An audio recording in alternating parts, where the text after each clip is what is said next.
Clinic था उसका review पढ़ा कि वो स्टेरॉइड्स देते हैं। फेस यहाँ से माउथ पूरा पक गया, मतलब मैं अपना मुंह खाने के लिए भी नहीं खोल। तो मैंने कुछ प्रोडक्ट्स यूज़ किए, मेरी जो स्किन है वो काफ़ी ऑयली हो गई। So hello beautiful people, welcome and welcome back to my channel. Journey को 4 से 5 पार्ट्स में डिवाइड करने वाली हूँ।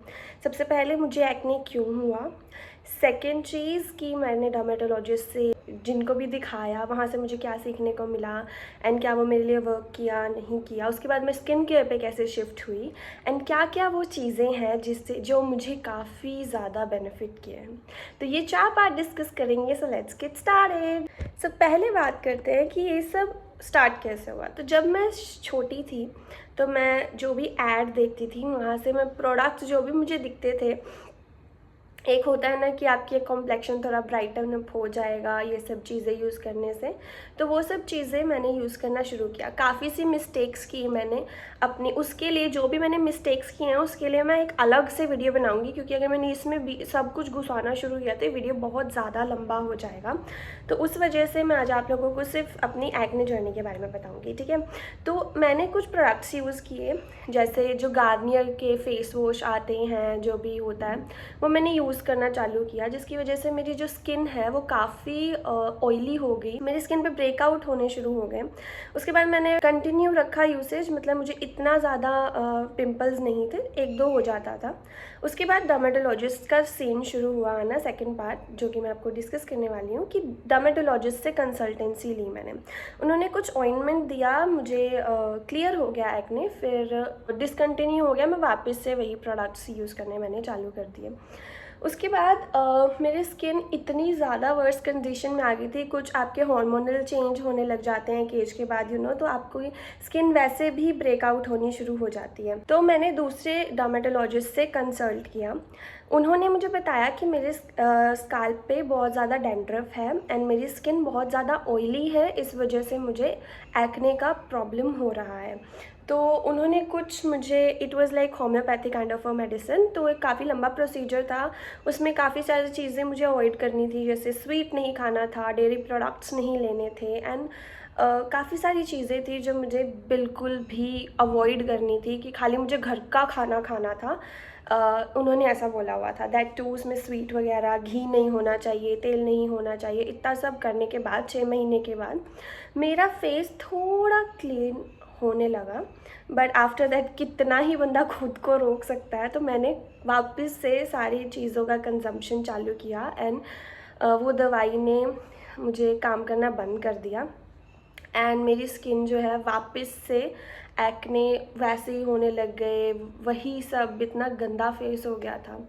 उसके बाद मुझे जॉन्डिस हुआ।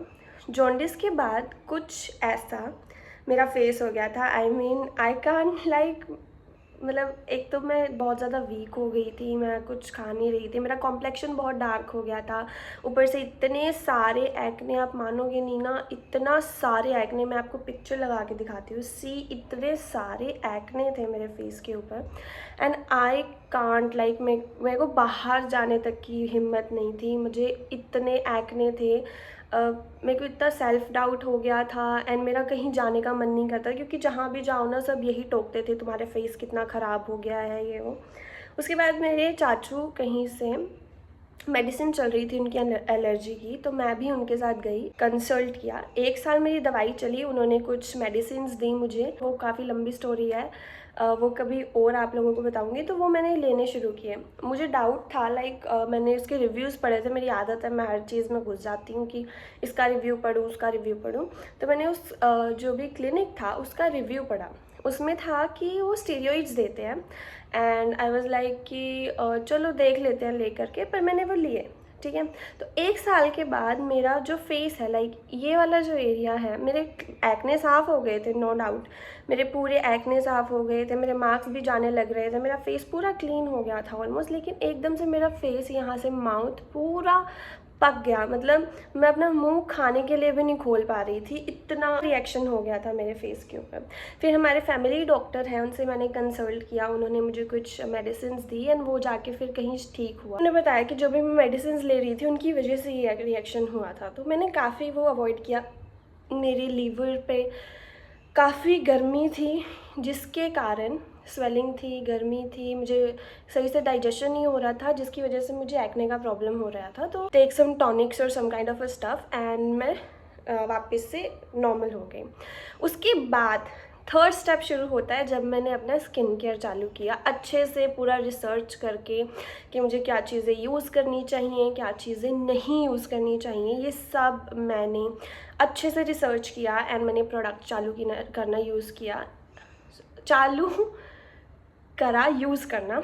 उसके बाद there is no look back and मेरी जो है स्किन काफ़ी ज़्यादा रिस्पॉन्ड कर रही है उससे। काफ़ी मैंने सीखा है, काफ़ी चीज़ें जो मैं धीरे धीरे अपनी वीडियोस के थ्रू मेरे फ्रेंड्स के साथ शेयर करूँगी कि कौन कौन से प्रोडक्ट्स हैं, क्या क्या ऐसी चीज़ें हैं जो एक्चुअल में मुझे बेनिफिट किया है। आपको प्रोडक्ट्स नहीं बताऊँगी बट कुछ चीज़ों का ध्यान रखना जब भी आप प्रोडक्ट्स यूज़ कर रहे हो, पूरा सम अप करके मैं आप लोगों को बता रही हूँ, ठीक है। जैसे मेरी स्किन टाइप है ऑयली एक्ने प्रोन स्किन, मतलब मेरे फेस पे बहुत ज़्यादा तेल आता है, अभी भी you can see there is too much oil. तो इस वजह से मैं अपने प्रोडक्ट्स किस तरह से मैं सिलेक्ट करती हूँ, किस तरह से मैं अपनी स्किन केयर रूटीन को डिज़ाइन करती हूँ, वो मैं आपको एक छोटा सा वो बना के अभी बताती हूँ, ठीक है। तो फर्स्ट ऑफ ऑल 2 क्लेंज़र रखती हूँ। एक gentle cleanser in the morning, जो कि लाइक खाली ऊपर, मतलब आपकी स्किन का जो नेचुरल ऑयल है ना वो स्ट्रिप ऑफ ना करे, इतना जेंटल क्लेंज़र होना चाहिए। बहुत ज़्यादा महंगा ख़रीदने की ज़रूरत नहीं है, बहुत अच्छे क्लेंज़र्स भी हैं जो काफ़ी चीप हैं और ऑल्सो अच्छे भी हैं। दूसरा क्लेंज़र आपका नाइट में होगा, that is either salicylic acid based cleanser और बेंजोल पेरोक्साइड बेस्ड क्लेंज़र, ठीक है। इस तरह के दोनों क्लेंज़र में से जो भी आपको सूट करता है, but I think salicylic acid is the best. तो सैलिसिलिक एसिड बेस्ड क्लेंज़र एक रखना रात के लिए, डेली बेसिस पे आपको वो यूज़ करना है। दूसरा moisturiser oily acne prone skin के लिए अलग से मॉइस्चराइज़र्स आते हैं, आप सर्च करोगे आपके पास लिस्ट आ जाएगी, तो वो वाले प्रोडक्ट्स आप लोग यूज़ करना। मैं हर एक प्रोडक्ट का आपको अलग से सेपरेट वीडियो भी बना के दूंगी, बट अभी के लिए कि आप एक लोग पूरी जो भी वो लिस्ट है उसमें से अपनी स्किन टाइप के हिसाब से, अपने कंसर्न्स के हिसाब से आप लोग एक मॉइस्चराइज़र अच्छा सा यूज़ करना। उसको दिन में मत यूज़ करना, बिकॉज मैंने दिन में यूज़ किया है तो हमारी स्किन पहले ही बहुत ऑयली होती है तो वो और क्लॉग्ड अप हो जाती है, तो इस वजह से अवॉइड करो, दिन में, रात को लगाओ। तीसरी चीज़ आती है एक्टिव्स। देखो, अगर आपने अभी तक भी अच्छे से स्किन केयर रूटीन चालू नहीं किया है, जैसे आपने अभी तक कोई सनस्क्रीन यूज़ नहीं करते हो, फेस वॉश यूज़ नहीं कर, मतलब कभी यूज़ कर लिया कभी नहीं, एक प्रॉपर स्किन केयर रूटीन आप फॉलो नहीं करते हो, तो एक्टिव्स के अंदर मत घुसना। अभी एक अच्छे से पहले अपना स्किन केयर रूटीन बिल्डअप करो, 6 महीना 7 महीना अच्छे से 3 चीज़ यूज़ करनी है, क्लेंजर, मॉइस्चराइज़र एंड क्लेंजर, तीन स्टेप्स फॉलो करने हैं। उसके बाद एक्टिव्स में घुसो, ठीक है। घुसो मतलब एक्टिव स्टार्ट करो यूज़ करना, ठीक है। सबसे पहले स्टार्ट करो नायासिनामाइड से, बिकॉज सबसे कम चांसेस हैं कि आपकी स्किन पे कोई रिएक्शन करेगा। यूज़ करना चालू करो सबसे कम कंसंट्रेशन, दैट इज़ 5% कॉन्सेंट्रेशन वाला नायासिनामाइड यूज़ करना चालू करो अपनी स्किन में।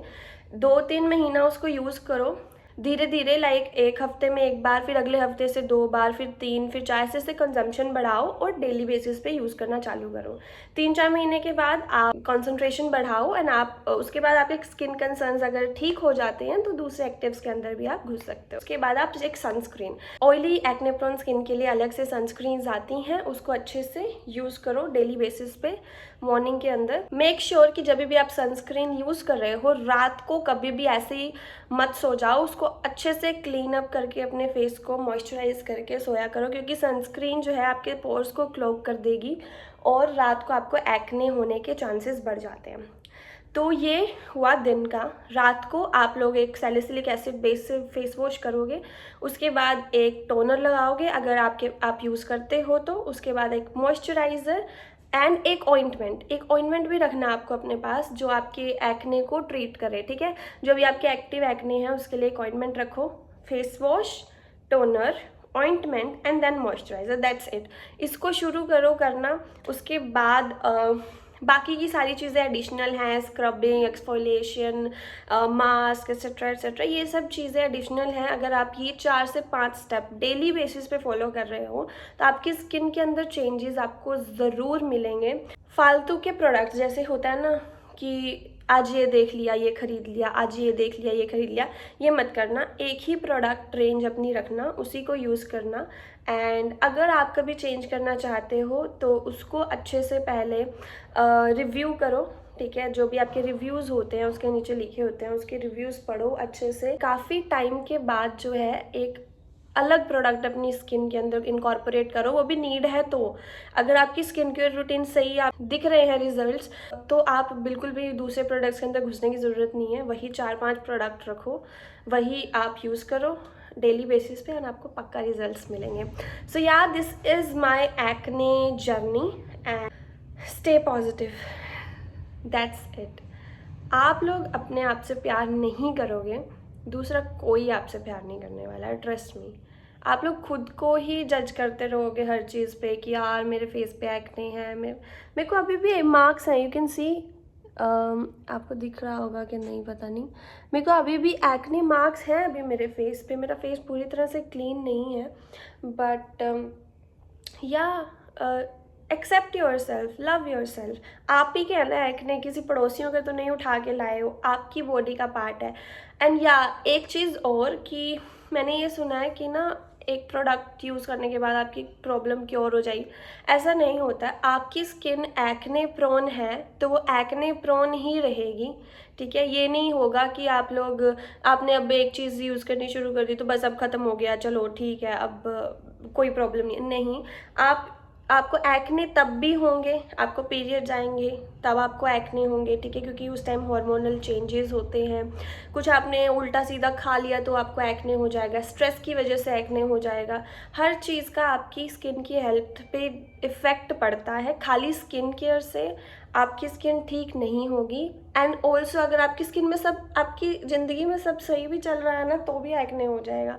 इसकी कोई गारंटी नहीं है कि आप एक पर्टिकुलर यूज़ कर रहे हो तो बिल्कुल भी एक्ने नहीं होंगे, ऐसा नहीं होता है। आपकी स्किन एक्ने प्रोन है, एक्ने प्रोन ही रहेगी वो। बस ये है कि हमको उसकी अच्छे से टेक केयर करनी है जितना हमसे हो सके, एंड जितना अवॉइड हो सके वो सिचुएशंस उसको अवॉइड करना है। बस इस बेसिस पे लेकर के चलना। बिल्कुल भी ये मत सोचना कि मेरी स्किन बिल्कुल ही क्लीन हो जाएगी, बिल्कुल ही एक भी धब्बा वगैरह कुछ नहीं होगा, एकदम ऐसे हीरोइन जैसी स्किन हो जाएगी। ऐसे अनरियलिस्टिक एक्सपेक्टेशंस मत लगाना। हीरोइंस को भी पिंपल होते हैं, सब होता है, ब्रेकआउट्स होते हैं, ऐसा कोई नहीं है। या हर एक की स्किन टाइप अलग होती है, हर एक के कंसर्न्स अलग होते हैं, लेकिन हमारा फ़र्ज़ बनता है उसका ध्यान रखना, उससे ऊपर कुछ नहीं, ठीक है। अनरियलिस्टिक एक्सपेक्टेशन लगाओगे आप लोगों को खुद को हर्ट होगा और कुछ नहीं, क्योंकि वो मीट नहीं हो पाती हैं। मैं क्या करती थी ना कि जैसे मैं कोई प्रोडक्ट्स परचेज़ करने से पहले ही सोच करके बैठ जाती, यार इसको यूज़ करके तो ना मेरी स्किन एकदम फ्लॉलेस हो जाएगी, क्लीन। नहीं होता है। एक पर्टिकुलर रूटीन आपको फॉलो करना है, अपनी स्किन को जो चाहिए वो देना है। ओवर एग्जैजरेट मत करना कि लाइक मेरा बजट इतना है, मैं अभी ये ख़रीद लेती हूँ, 1500 रुपये वाला ख़रीद लेती हूँ, अगली बार मेरे पास बजट नहीं है मैं सस्ते वाला ख़रीद ले। नहीं, एक रखो कि आप ये वाला आगे तक लेके जा सकते हो। एक प्रोडक्ट अच्छा डिसेंट प्रोडक्ट, ना ज़्यादा महंगा ना सस्ता, ठीक ठीक सा रखो। ज़्यादा एक्सपेंसिव पे इन्वेस्ट करने की कोई नीड नहीं है। बहुत सारे अच्छे प्रोडक्ट्स हैं जो आपको डिसेंट रेंज में मिल जाएंगे, जिसके मैं आपको पक्का से पक्का वीडियो बना के दूंगी। एंड या that's it for today's video. खुश रहो और अपनी स्किन का ध्यान रखो, एंड अच्छे से पानी पियो क्योंकि बहुत गर्मी हो रही है। Also I love you, bye.